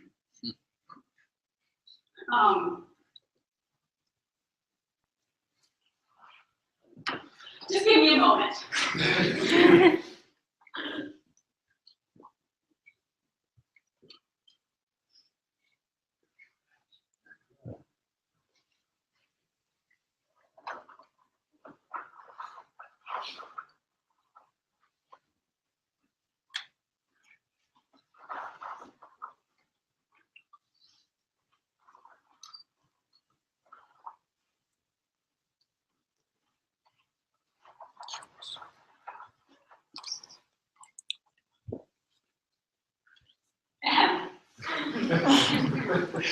All right, so genotype in, fitness out. How do we do this? So it's simple with numbers, but can we take this and write an equation for fitness? Well, in the example we were just looking at with a really simple function, we've got something like this, but clearly it can't be that simple for fitness. And as Brian talked about, looking at all the different possible genotypes and then figuring out how to map genotype to fitness is incredibly difficult. So instead of having a very simple graph like this, we can think of it as just a landscape that's totally unknown, right? And so if this is a really complicated problem, then maybe it's a job for modeling. Now, what is physical modeling? Jumbo told us about that. To create a physical model, what we need is to extract some meaningful numbers, and then we need to link them together with some governing rules. So, you heard about 3 numbers for evolution. I'd like to tell you about 2 numbers for proteins. The first number is stability, which I'll also write delta G like this. And stability is the amount of energy that's needed to unfold a protein. And its connection to fitness is that a protein can only work if it's folded. So here we have a folded protein and a nice floppy unfolded protein. The second number is affinity, which I'll write also 1/kb. And affinity you can think of as stickiness, or the interaction strength between 2 proteins. And the connection to fitness here is a little bit more subtle, because some proteins work alone, while others like to stick together in order to work. All right. These numbers are what really get us off the ground, because over the years, molecular biologists and biophysicists have developed the computational tools that we need to actually compute stability and affinity from a genotype. So all the information about a protein we can include in these 2 numbers. And once we have this, we can also think about how mutations might change stability and affinity. So when a mutation arises, maybe it changes the stability of a protein, and then what I'll be telling you about is how to go from stability to the fitness of the organism, or stability and affinity to the fitness of the organism. All right, so we're partway there in terms of writing an equation for fitness. And let's really make this concrete now by thinking about how we would do this for a virus and how we can study viral evolution. And in this talk, obviously, we're scientists. We think science is interesting, you do too, or you wouldn't be here. But we're not the only ones who are interested in science and evolution. It turns out that the Department of Defense is too. And the product that I'm going to tell you about has a great name. It's called Prophecy, Pathogen Defeat, if you want to be able to defeat the viruses. And it's funded by an agency called the Defense Advanced Research Projects Agency, or DARPA, which is a part of the Department of Defense that funds sort of high-risk, high-reward projects. And it's a big collaboration between groups at Harvard and Johns Hopkins, but I'll be telling you about the work that was done here by some theorists. So Professor Eugene Shakhnovich, who I work for, one of the postdocs in our lab, Adrian, and a man who needs no introduction, John Lowe. And while we're talking mostly about the modeling, I'll also be presenting you with some experimental results. And those were generated by Professor Weitz and one of his postdocs, Asaf Roden. The goal of this project, as DARPA describes it, is viral forecasting in the hopes of predicting viral mutations and ultimately developing drugs and vaccines in advance of need. Now, that would be a little bit far in the future. So let's just start by thinking about the virus that we're going to be studying here. Norovirus. So norovirus, as big as it seems up here, is actually 100 times smaller than E. coli. And even if you haven't heard the name before, you've probably read it already, because it's the most common cause of stomach flu. In the US, each year, it causes about 2 million cases of stomach flu. Its symptoms are not so pleasant, but usually not fatal. They include diarrhea, throwing up, nausea, and it's also kind of dangerous because it's incredibly highly contagious. So I've shown a cruise ship here because on Sunday there was a cruise ship called the Crown Princess that was forced to dock because almost 200 people on it had norovirus, and they didn't want to spread it to the rest of the 4,000 people on board. Right, so highly contagious. Right. So we're going to connect phenotype and genotype using proteins, right? So let me tell you about the most important protein for our purposes that's a part of norovirus, which is a capsid protein. Capsid is just the coating around the virus, and I'm going to be representing them with these purple cartoons here. And capsid proteins are the ones that are responsible for helping norovirus infect cells, mammalian cells, our cells. And what happens once they get inside a cell is they're able to replicate. Mutations can occur while it replicates. And then finally, they burst out of the cell, killing it, and able to infect future cells. But, of course, our body has a natural way of defending against viruses like norovirus. And those are antibodies. So antibodies are proteins that we make that can bind to capsid proteins. And the more antibodies there are on a capsid protein, the harder it is for the protein to infect a cell. So it can't get inside. Now, let's bring back our two numbers for proteins and think about ways that mutations can affect the two numbers for, in this case, capsid protein. The first one is stability, and the second one, affinity. So one thing that can happen is when a mutation arises, it destabilizes the capsid protein, which I'm showing here with the wiggly proteins. And if it's destabilized, well, maybe the antibody can't bind to it, but neither can it get inside a cell. So that's detrimental to the virus's fitness. What about affinity? Well, mutations can decrease the affinity of capsid proteins for antibodies. So over here, I'm showing that the antibody can bind to the capsid protein, but if a mutation arises, now perhaps the antibody can no longer bind to the protein. And that, of course, would be very good for the virus, and its fitness would go up, even though you would probably be under SOPA for a couple days. So we're well on our way now to building a physical model of viral evolution, because we've done our first job, which is extracting meaningful numbers, stability and affinity.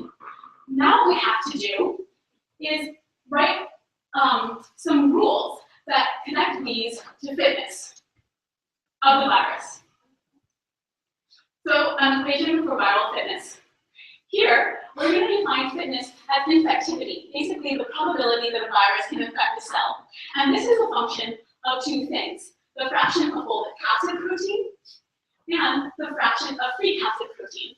Now, this is a physics class, so I wouldn't want you to leave without seeing an equation, so here it is. What does this mean? So, what's on the left here is the fraction of folded capsid protein, and on the right is the fraction of free capsid protein. And there's some familiar players in this equation, right?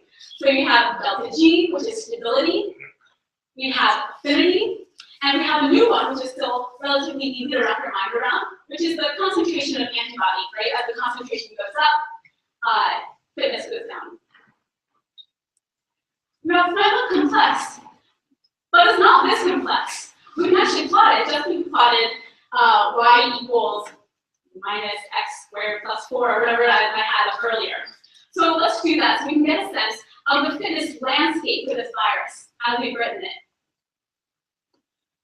So for stability, we have increasing stability, decreasing stability as we go from left to right. And we see that the fraction of folded protein, for a while it's okay, but then it just drops off. We see something kind of similar for the fraction of free capsid proteins. In this case, as decreasing affinity, as affinity decreases, the fitness increases.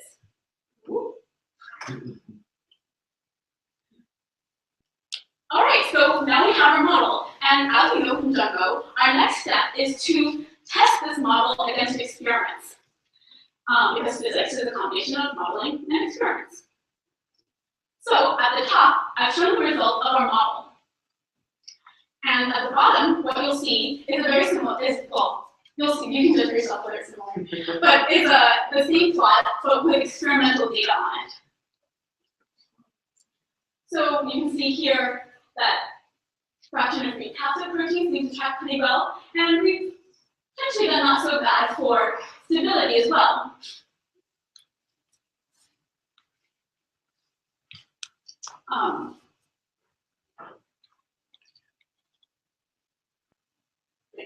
So now we've achieved our goal of going from genotype to fitness, and now we can connect up with Brian to go from fitness to simulated populations.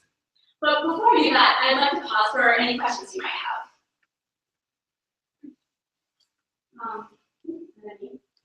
Yes, that model that you showed, I'm guessing that you, or whoever came up with it, proposed it phenomenologically, meaning that we think that this is how it should work, and then you see the data, or was it, we see the data that has this shape, this is a formula that has also this shape. So is there any biological meaning behind it, other than just fitting the points nicely?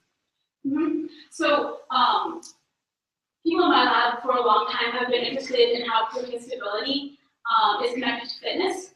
And so this is part of an effort to see how closely they're tied together. So the intuition was there first, that proteins need to be folded for an organism to be fit, and for the protein to function. And then in this case, since it's clear that the virus can't replicate without being free from antibodies, that biological and physical intuition also came first. And then the equations that I showed you, those two parts of it, are sort of well-known equations that come from physical biology. On that graph you showed, there was one point that was kind of like an outlier, right? Yeah. What situation would cause you to start to question your model? Like how many of those do you need before you say maybe the model isn't good enough and you need to reevaluate? How do you go about doing that? Yeah, so the question is, you see here that there's some data points that don't fit the model. So when you start questioning your model and going back to reevaluate, it's a subjective judgment. I don't think that there are rigorous criteria for when you go back and revise the model. In this case, this is the sort of first task that our group has taken and trying to do this. So right now they're sort of running with the model and seeing what they can get out of it. As you'll be able to talk to Junmo after about how, for example, varying population size affects the model and how the model compares against experiment. So right now they're still in the stage of trying to characterize how good the model is. And one thing that's sort of, I guess, funny about modeling is that sometimes, of course, you want the model to be good, but to some extent, like a point like this, it tells you your model's not perfect, but also it's reasonable to expect some noise around the model because we're only modeling one gene in this case, but the viral genome is larger. So something like this tells you that a mutation arose somewhere else in the viral genome, which is having some effect that we're not taking into account. That also possibly suggests that stability of the protein isn't as important for maintaining infectivity as the model would seem to indicate. I mean, it certainly shows that it's not sufficient. Knowing the stability isn't sufficient to predict infectivity, and it seems at least to not be necessary, at least in all cases. But there are other things that can happen, other mutations that can arise that can stabilize the protein sort of from the outside. So if you model the protein itself, you might say, oh, it's not very stable, but perhaps it's interacting with something we're not paying attention to, which is stabilizing it. So even though we see the data point here, we can't necessarily say that stability is or isn't as important as we thought, though it certainly tells us that more is going on and that maybe we should rethink stability. Other questions? All right.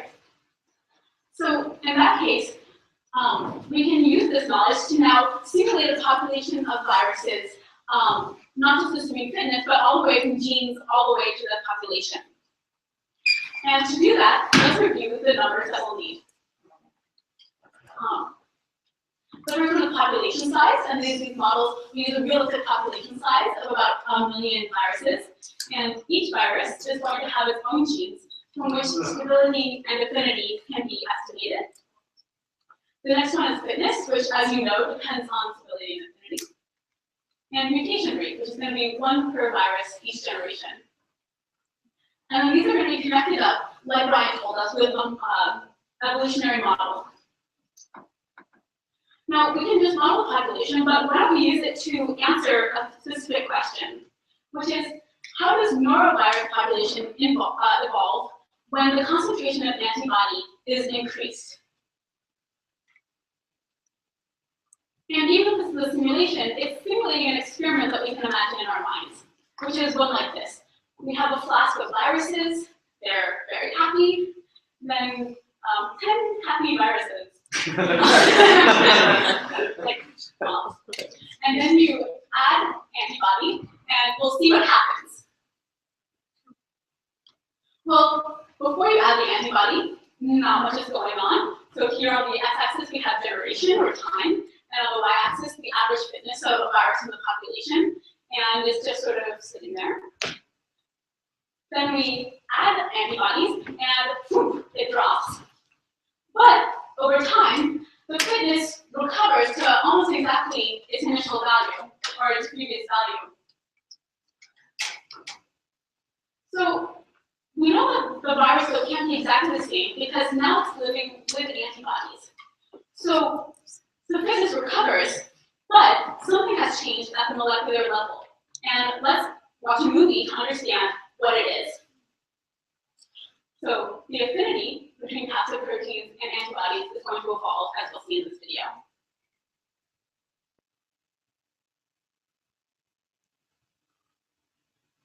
All right, let me tell you what you're seeing here. On the x-axis is affinity. So up here, very low affinity, down here, very high affinity between the capsid proteins and antibody. And the height of each of these bars here tells you how common it is to have that affinity in the population. So a very high bar like this tells you that most of the viruses have an affinity that's middle of the road, whereas having very low affinity or having very high affinity is quite rare. So far, no antibody has been added.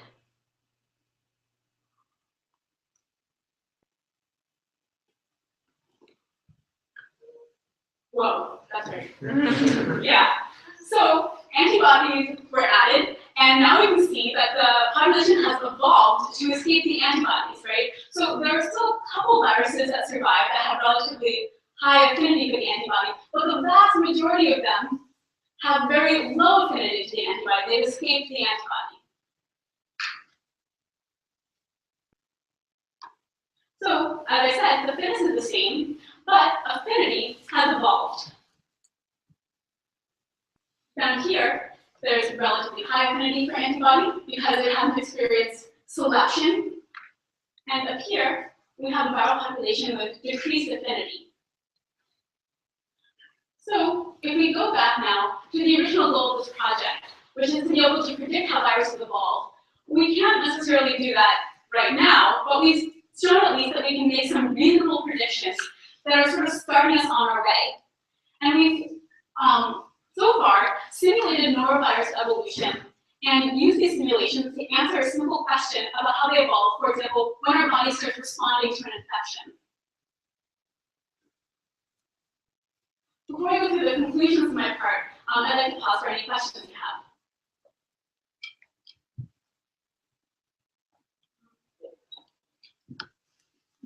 That axis on that chart, if you just go back a couple slides. Is that the y-axis there? Is that a log scale? It looks like it's when it comes back, it just looks like it's actually half of what it was. When it comes back, it was half. Because it's on a log scale? Oh yeah. So I'm wondering if you have an explanation for that. Yeah, I do. Thankfully. So the questioner pointed out that the scale here, which I didn't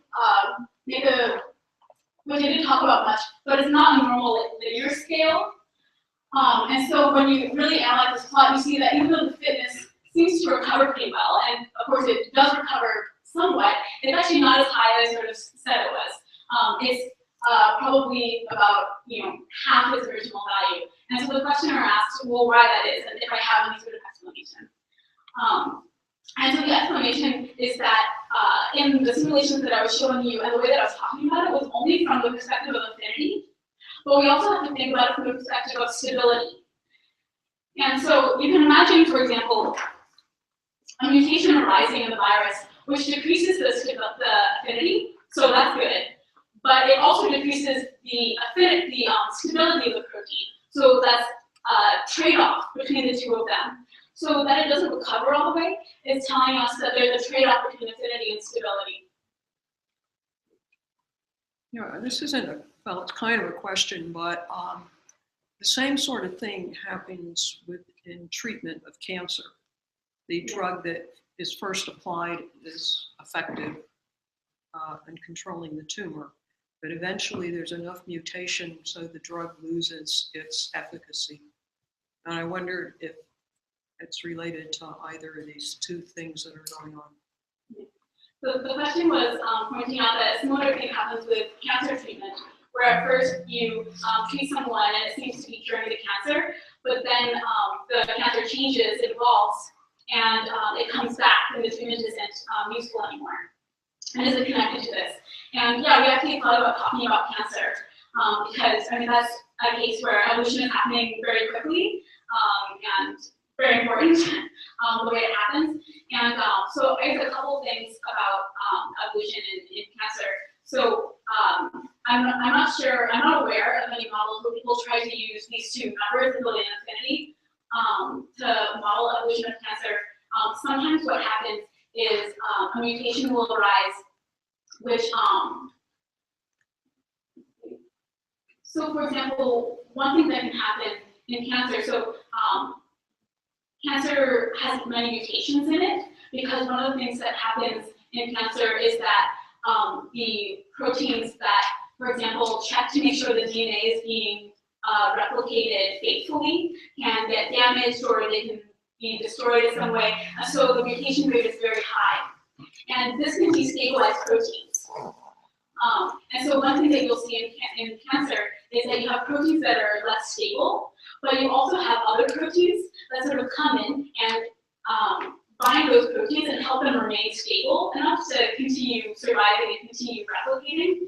And so one thing that can happen in cancer evolution is, for example, if the proteins become more destabilized through, because you treat it in some way and you have a trade-off, then these other proteins that can help stabilize, that can help mediate the problem of stability, can get upregulated to their high concentrations. And so that's one way that viruses that cancer can escape from chemotherapy. That's related, those mechanisms are related to what I talked about.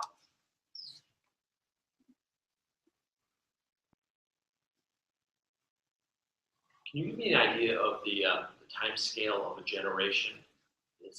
In other words, I'm trying to figure out whether this solution would be good for a season, but next year it won't be any good. You've got to come up with a new one.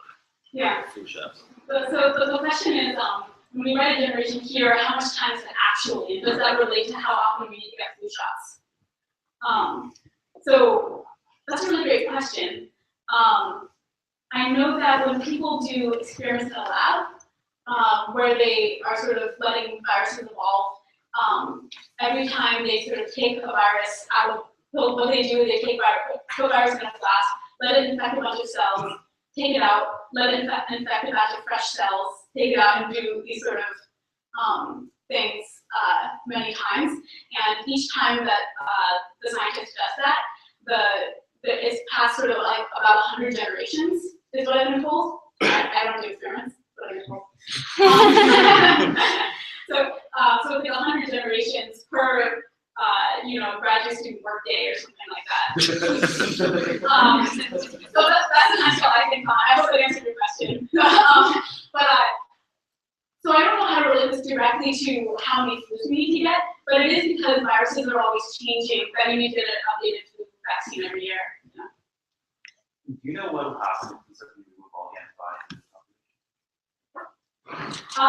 Well, I haven't done the simulation, but I can tell you what I think would happen, which is that whatever mutations get acquired here, which decreased affinity, but also decreased stability, would revert back to what it was originally. So you would see that it would go from here to, however high this guy is here.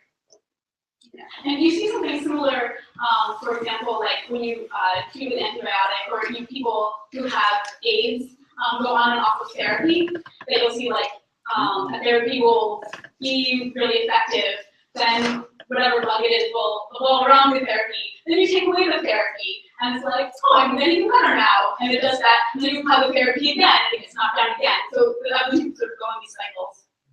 I was curious, because general wisdom in medicine is that if you treat the population of bugs with antibiotics or something, then they'll evolve into some direction like this.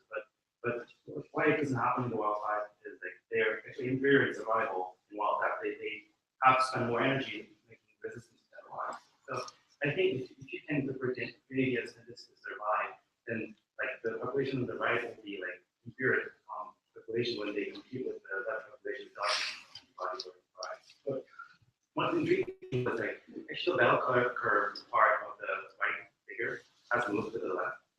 So actually, if you think without the pick, then you'll see the whole population averages to the left. So I thought it was intriguing, and I just wonder if that's just meaning that the population itself has better in some way to survive, even if it's not. So I'm not sure if I answered your question. Can you condense it for me? Yeah. So like, I was just intrigued by the part of the left side, and the right side of the figure. The bell curve, it has moved to the left, right? So I just wonder how to explain the actual model. So, okay, the question is, if we look at these pictures, it looks like here this curve has a maximum somewhere in the middle, and here it's shifted left. I have two answers to that, neither of which will satisfy you. One is that I have to go back and watch the movie again to make sure it's not just that I clipped it out and it sort of looks like that, which is, I suspect, the real answer. But if it's a real effect, then I'm not sure why it would be. I'll take one more question. Yes? Do you have sufficiently sophisticated models to describe the cross terms between stability and affinity, or is that a major barrier to making more improved predictions in the future? That's a great question. Okay, so the question was, I've been talking about stability and affinity separately, but of course they talk to each other through trade-offs like we've been discussing. Do we have a good way of dealing with that? Is that one of the barriers to modeling evolution? It's one of the big barriers. So the crosstalk between these terms is called, well, one of its names is epistasis, just to throw the word out there. And so, for example, if we think about the way that Brian was telling us, you have 4 billion letters in DNA, and it's hard to go through each one of those and make all the mutations. Part of the answer to what you're saying is, even if you know what mutating this letter does and what this letter does, you don't necessarily know what mutating both of them together does, right? Because there's crosstalk.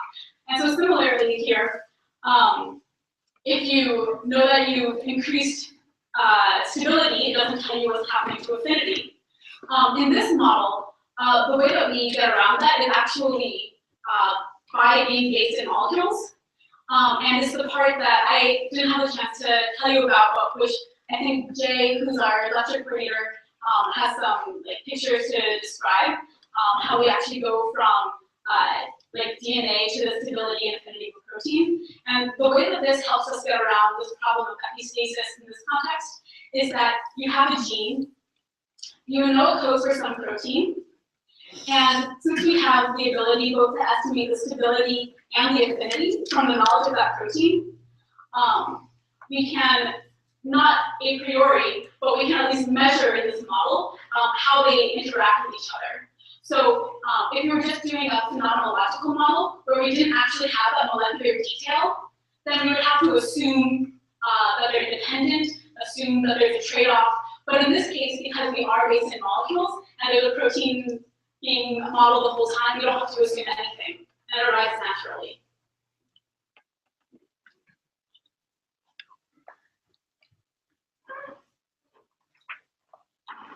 So let's wrap things up. The first thing that we talked about is how the biology of an organism mediates the relationship between genotype and phenotype, and I illustrated that with the example of sickle cell anemia.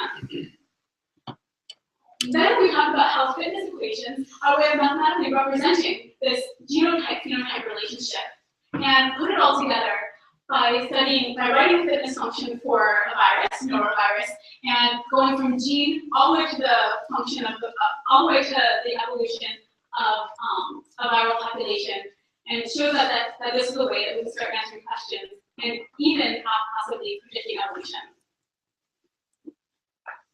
So before I wrap up, I just want to put in a plug for the AfterTalk demos that we're doing. So basically, we're going to have some extra slides and pictures and movies, pictures of simulations that some of us have run to illustrate some of the things we were talking about.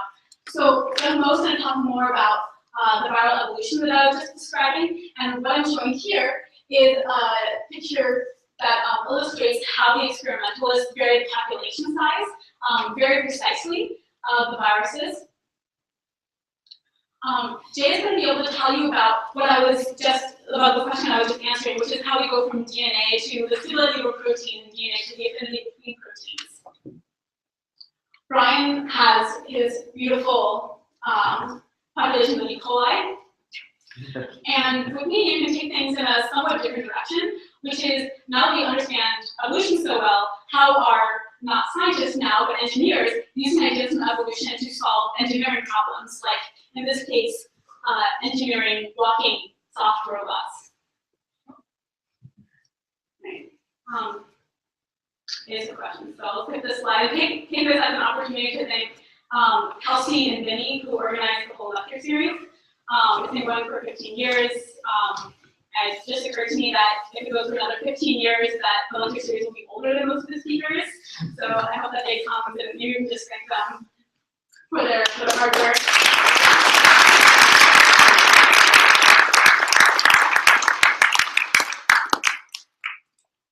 And I'd also like to thank you for your attention.